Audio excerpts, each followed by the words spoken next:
एक बहुत महत्वपूर्ण इश्यू है। एक बड़ी उस विषय में बहुत ज़्यादा परेशानी लेने की कोई आवश्यकता नहीं। पोटेशियम बढ़ाने से तो नमक थोड़ा ब्लड प्रेशर कम होता है। करेंगे या कॉम्पिटिटिव एथलेटिक्स करेंगे, कॉम्पिटिटिव स्पोर्ट्स करेंगे तो वो काम रखें, अपना कुछ मेडिटेशन करें, रेगुलर एक्सरसाइज करें।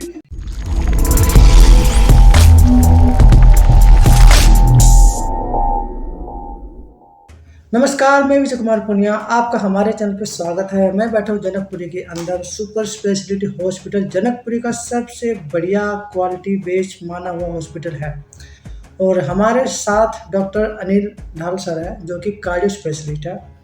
और आज हम सर से डिस्कस करेंगे बीपी को लेकर, ब्लड प्रेशर को लेकर। ब्लड प्रेशर आपको पता, हर 2 मिनट में कोई किसी न किसी व्यक्ति का हाई हो जाता है। अगर घर में कोई व्यक्ति रहता है तो कहते हैं ना, घर वाली बढ़ा देती है, कुछ बात ना माने तो। बाहर अगर जाते हैं तो किसी न किसी दुकान पे जाते हैं, या ऑटो वाले से या बस वाले से, या गाड़ी को अपनी गाड़ी चला रहा है कोई साइड ना दे तो वहाँ पे बीपी बढ़ जाता है। बीपी का बढ़ना घटना एक जानलेवा बीमारी होती है जिसमें आदमी कोमा में भी चला जाता है, नस फट जाती है। बीपी क्यों बढ़ता है? बीपी जैसे पेट से बढ़ता है, हार्ट से बढ़ता है, कहाँ से बढ़ता है हमें तो डॉक्टर है नहीं, सर ही हमें डिटेल में बताएंगे। अभी सर के पास चलेंगे और थोड़ा सा और भी मैं बता दूं कि बीपी अपना कंट्रोल में रखे, बीपी को भी बढ़ने मत दे।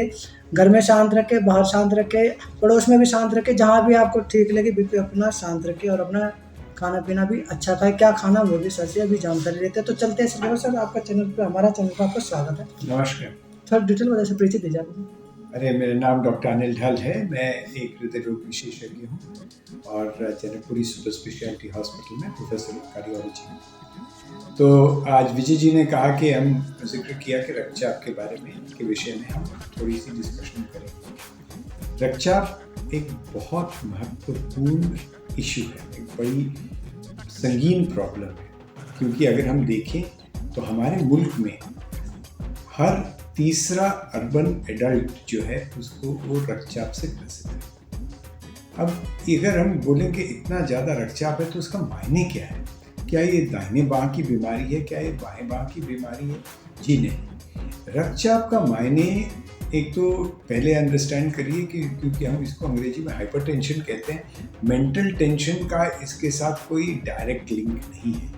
ये मत सोचिए कि जिसको गुस्सा ज़्यादा आता है उसको ब्लड प्रेशर, वो सिर्फ बॉलीवुड की फिल्मों में होता है। परंतु हम देखें कि ये एक प्रेशर जो हमारी धमनियों में एक्सर्ट होता है, जब ये बढ़ जाता है तो हमारी धमनियों को कमज़ोर कर देता है और इनको कमज़ोर होने से हृदय रोग, स्ट्रोक या ब्रेन की नसों की प्रॉब्लम, जो मेजर हमारी आर्टरीज है जिसको मेयोटा कहते हैं उसका डायलिटेशन, छोटी धमनियों की प्रॉब्लम, ये सब प्रॉब्लम हमारे साथ होने की संभावना है। ज़्यादा ब्लड प्रेशर होगा तो गुर्दे को भी प्रेशर ज़्यादा जाएगा और गुर्दा खराब हो जाएगा और इससे हमारा क्रॉनिक किडनी डिजीज होने की भी संभावना है। तो अगर हर तीसरा व्यक्ति को हाई ब्लड प्रेशर है तो हमें पहले मालूम होना चाहिए कि नॉर्मल ब्लड प्रेशर क्या है। तो ब्लड प्रेशर लेना एक अपने में ही एक आर्ट है और उसकी पूरी गाइडलाइन दी गई है कि इसको बिल्कुल रिलैक्स्ड रूप से, जबकि कोई उत्तेजित ना हो।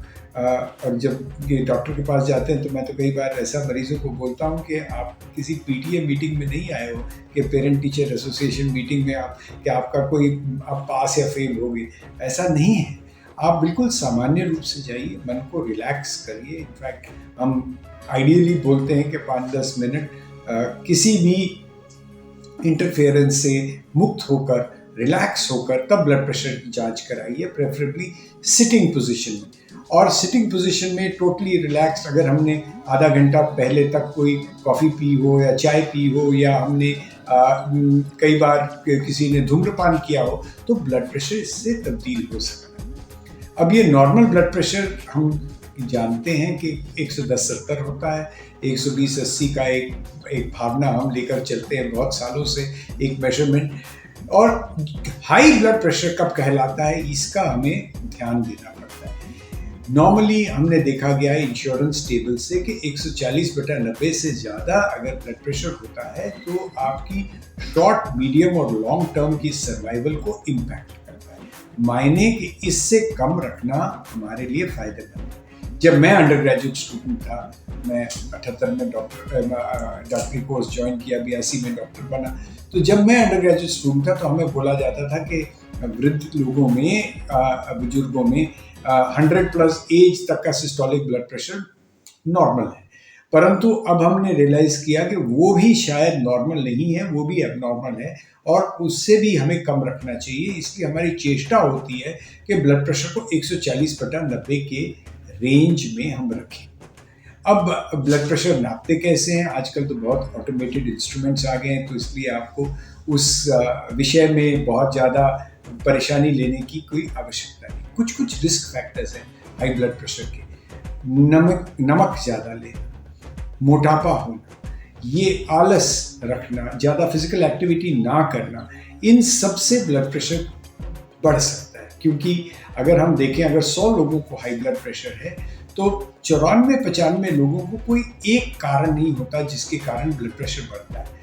मात्र 5 या 6% लोगों को हम कहते हैं कि सेकेंडरी हाइपरटेंशन है, मायने कि किसी और कारण से उनका ब्लड प्रेशर बढ़ा है।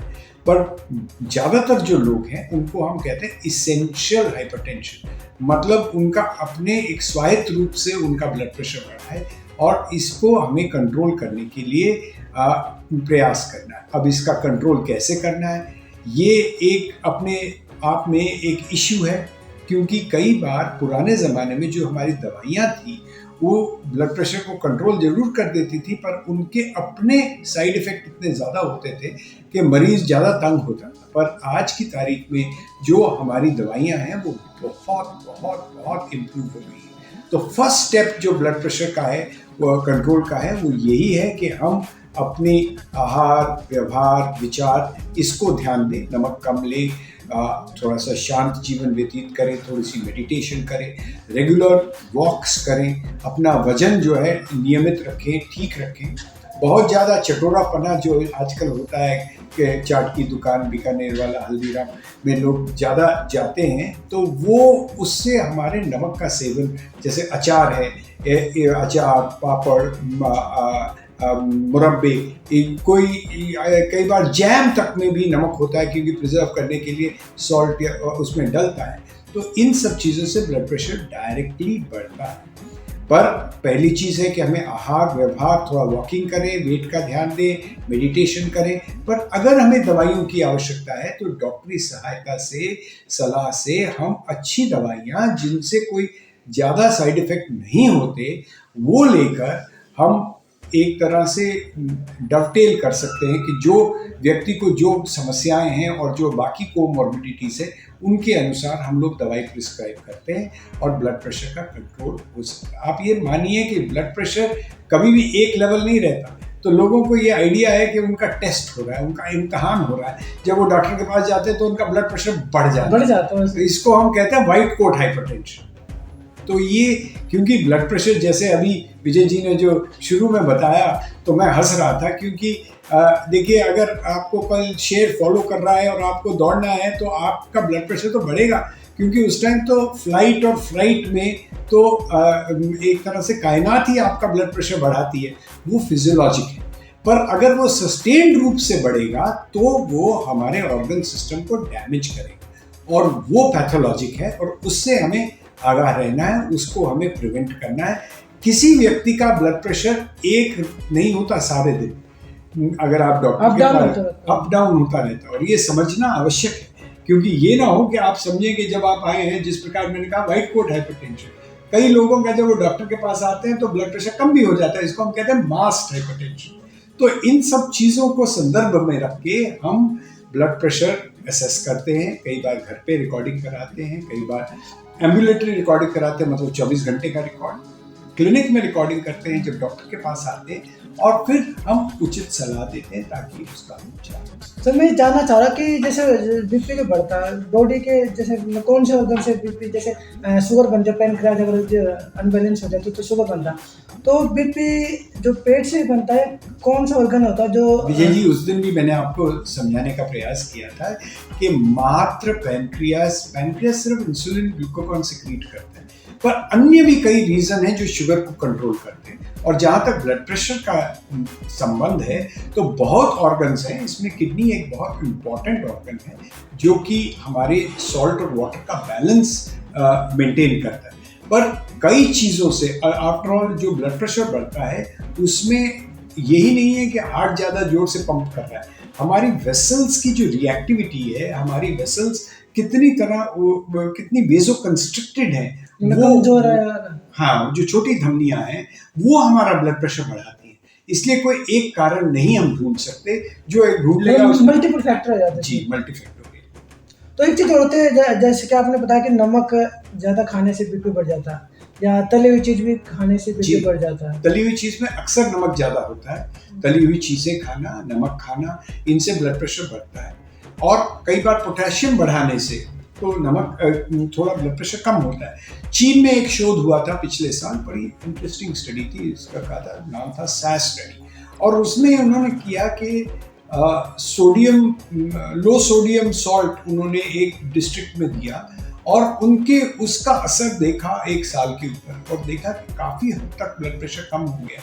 तो हमारी जो सोडियम इंटेक है, और हम लोग आदी हैं एक सोडियम या सॉल्ट जो हम ग्रहण करते हैं वो एक आदत से ग्रहण करते हैं, क्योंकि हमें गर्म मुल्क में रहते हैं तो गर्मियों में पसीना आता है, तो पसीना आता है तो हम चाहते हैं कि नमक ज़्यादा लें, और आदत पड़ जाती है, तो एक वो जिह्वा पे आदत पड़ जाती है, तो फिर हमें मजबूरन मन पे कंट्रोल नहीं होता, तो सॉल्ट हम लेते रहते हैं।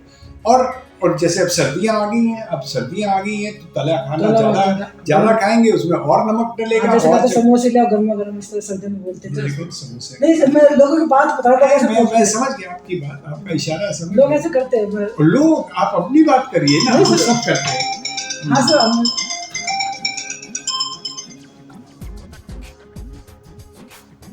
तो सर्दियों में मोस्टली जैसे ज़्यादातर कहते हैं ना घी ज़्यादा खाते हैं, गांव में भी जैसे भाषा में कहता है गूंद बना लो, तो जैसे उसमें भी ऑयली होता है, घी होता है, तो वो भी कुछ कारण बनता है। जी, देखिए, कोई भी प्रिजर्व फूड होता है उसमें ब्राइन डलती है, बाकी जैसे अचार बनता है तो वो भी नमक में बनता है, जैम तक अगर मुरब्बा भी बनता है, चाहे मीठा जैम होता है उसमें भी नमक होता है, बेक फूड में बहुत नमक होता है, तो इसलिए हमें नमक का परहेज करना है। सर एक चीज़ और था कि जब मतलब जैसे कि एक तो खाने पीने में आपको पता है नमक, ऑयली या तली हुई चीज़ों से बीपी तो बढ़ता है। उसके अलावा जैसे कई बार मैं देखता हूँ कि किसी का झगड़ा हो जाता है, तो फिर फैमिली वो आकस्मिक रूप से उतार चढ़ाव होता है, वो दिक्कत तो नहीं होती, वो उससे कम दिक्कत होती है, पर वो भी यदि हम अपने मन का बैलेंस रखें, मन का संतुलन रखें, और हम रेगुलर एक्सरसाइज करें और रेगुलर मेडिटेशन करें, तो वो भी उतार चढ़ाव हमने देखा कि कम होता है। जो लोग रेगुलरली योग अभ्यास करते हैं उनका इतना ज़्यादा राइज और फॉल नहीं होता जब कोई किसी को जैसे गुस्सा आ जाता है, पर कई बार वो गुस्सा आके ब्लड प्रेशर बढ़ना फिजियोलॉजिक होता है, तो उसको इतना संगीन हम नहीं मानते, हालांकि उसको भी हमें कम करना चाहिए और गुस्सा वैसे भी अवॉइड करना चाहिए। सर एक बार और तक कई बार जैसे कि बीपी किसी का बढ़ जाता है, डॉक्टर एडवाइस करते हैं कि आप जो है रेस्ट करो, पूरा दिन अपने दवाई लेकर रेस्ट करो, कि रेस्ट जैसे लो हो जाता है, थोड़ा सा मेंटेन हो जाता है। कि जब आप बता रहे जैसे अगर कंटिन्यू कोई बंदा एक्सरसाइज करता है तो उसका ब्लड तो बढ़ेगा। देखिए, जो व्यायाम की बात है, जो कि मॉडरेट लेवल जिस प्रकार से वॉकिंग है, ये एक अच्छा एक्सरसाइज है, योग है, ये एक अच्छा एक्सरसाइज है, पर यही चीज़ अगर आप जिम जाएंगे और वजन उठाएंगे और हैवी ड्यूटी वर्कआउट करेंगे या कॉम्पिटिटिव एथलेटिक्स करेंगे, कॉम्पिटिटिव स्पोर्ट्स करेंगे, तो ब्लड प्रेशर बढ़ेगा। और अगर आप मॉडरेट लेवल करेंगे तो ब्लड प्रेशर कम होगा। जैसे कि वॉक कर सकते हैं, थोड़ा सा स्पीड से, अगर दौड़ ना लगाए। जी बिल्कुल आवश्यक है, उससे आपका वजन का भी संतुलन होगा, उससे आपकी बाकी चीज़ें। देखिए, ब्लड प्रेशर अकेले में नहीं मारता, ये भी आपको जिस प्रकार से हमने मधुमेह के बारे में बताया, रक्तचाप भी ये एक अल्टीमेटली तो हार्ट डिजीज प्रोड्यूस करता है, और इसको संतुलन रखने में हमें बाकी चीज़ों का भी ध्यान रखना चाहिए। जैसे किसी को अगर मधुमेह है तो उसको और ज़्यादा केयरफुल होना चाहिए, उसका ब्लड प्रेशर हम और कम रखते हैं, और उसके डायबिटीज़ का भी कंट्रोल आवश्यक है। फिर उसके बाद जिसको कोलेस्ट्रॉल होता है उनकी मात्रा को भी हम कम रखते हैं, और पीरियोडिकली ये जांच करवा लेना भी ठीक है। आजकल तो इंस्ट्रूमेंट्स इतने अच्छे आ गए हैं, देखिए मर्क्यूरी के स्फिग्मोमैनोमीटर्स तो अब ऑलमोस्ट बैन हो गए हैं, तो इसलिए वो तो अब नहीं यूज़ करते, पर बहुत जगह अब सिंपल और सस्ते और रिलायबल बीपी इंस्ट्रूमेंट्स अवेलेबल हैं। तो और ये बहुत छोटी सी चीज़ है जो कि हम मैं घर कर पे भी सकते चेक हैं, कर सकते बिल्कुल घर में check अच्छा कर एक चीज होता है जो मॉइस्चर होता है एनवायरनमेंट होता है जैसे पोल्यूशन का भी सीजन चला था तो बारिश हो गई है या गर्मियों में क्योंकि मौसम की वजह से भी कुछ ऐसी दिक्कत आती जी, नॉर्मली हम देखते हैं कि विंटर्स में ब्लड प्रेशर बढ़ जाता है। इसमें कई चीज़ें हो सकती हैं। लोग अपना एक्सर्शन कम कर देते हैं, लोग तली चीज़ें का सेवन बढ़ा देते हैं, नमक का सेवन बढ़ा देते हैं। आप देखेंगे कि आपके घर में अचार तक कब कब ज़्यादा खुलते हैं जबकि विंटर्स होती है, तो आपका नमक का सेवन ज़्यादा हो जाता है और स्वेटिंग कम हो जाती है। इसके कारण ये हम देखते हैं कि ब्लड प्रेशर विंटर्स में और ज़्यादा बढ़ जाता है। मतलब क्लाइमेट का कोई असर नहीं पड़ता सब खाने पीने का होता है डायरेक्ट असर हो या ना हो, वेजोकंस्ट्रिक्शन जो है वो भी विंटर्स में ज़्यादा होती है, तो उस मायने में क्लाइमेट का भी थोड़ा असर है।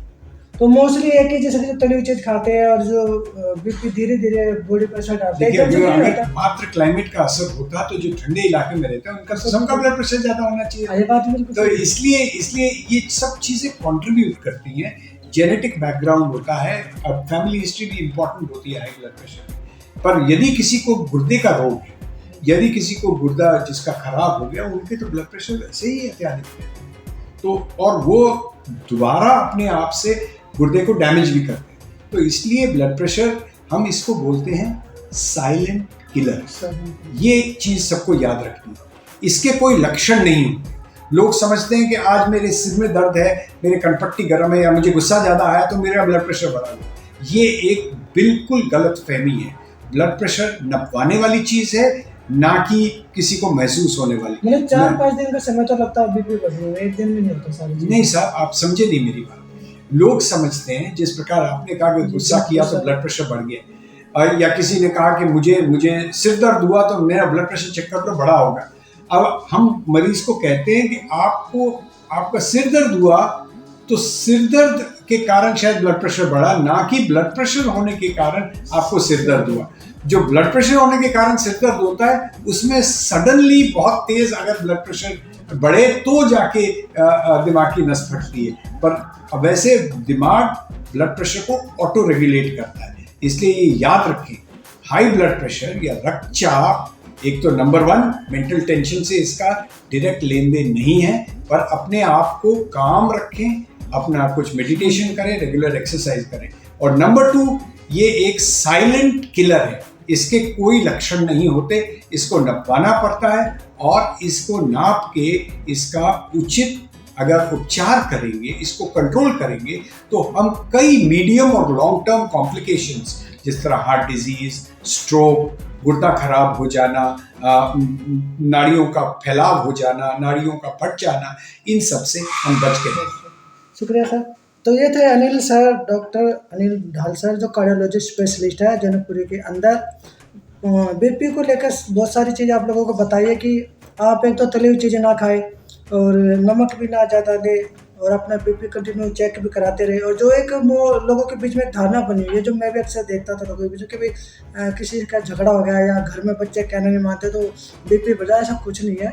ये एक गलत सोच है, कभी भी इसको लेकर मत चलना। और अगर सर में दर्द होता तो चेक जरूर कराए और बीपी चेक कराते रहे और प्यार से रहे, पड़ोसी के साथ भी, घर में भी, रिश्तेदारी में भी, जहाँ पर भी आपको सही लगे मिलकर रहे, प्यार से रहे, ताकि बीपी ठीक रहे। क्योंकि बीपी ठीक, आप ठीक, बच्चे ठीक, परिवार ठीक। तो मैं विजय कुमार पुनिया, मुझे दीजिए इजाज़त। धन्यवाद।